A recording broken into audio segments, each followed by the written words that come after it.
When I'm described as a futurist, as I spend most of my time firmly rooted in the present.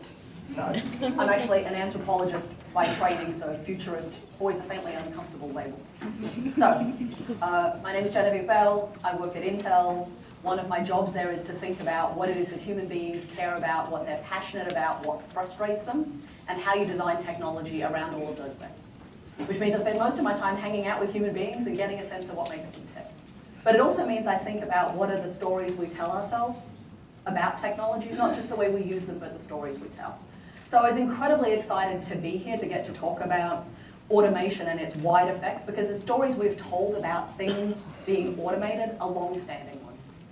Ken just gave you a kind of fascinating and wonderful glimpse into what Ford is doing right now, but stories about autonomous cars have been with us for a really long time. This piece of advertising collateral was in Time magazine in 1958. Self-driving car on a highway in California. We know it's 1958, of course, because he's driving, she's in the passenger seat, and he's wearing a tie. And there's a board game, which will come back, but went away for a while in the middle. So there's something here about a persistent desire to think about what it means to have a self-driving car, right? And the stories that go with this piece of advertising collateral about congestion, traffic control, and accidents. So clearly, same set of consumer pain points, right?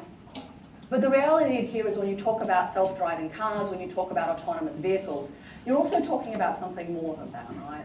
It fits in a series of other stories we have told ourselves about automating all kinds of things.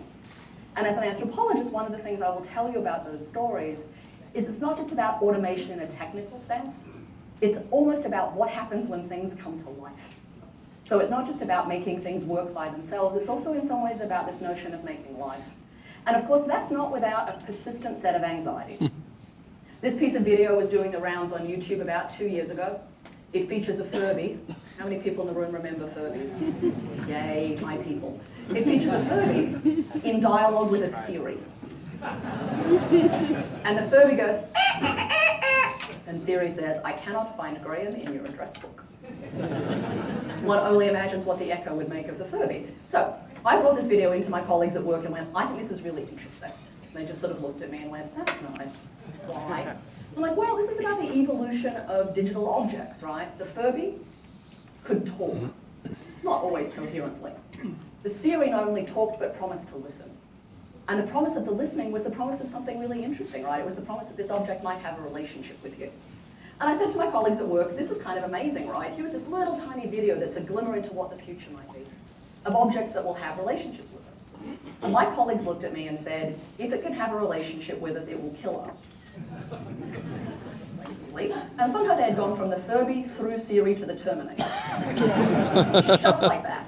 And I thought, why is it that when we imagine things come to life, the next thing we imagine they will do is hunt us down and kill us? And I thought, that's kind of a fascinating response, right? And part of it is because for 100 years at least, the business of making entertainment has been riven through with stories about things coming to life and it not going very well.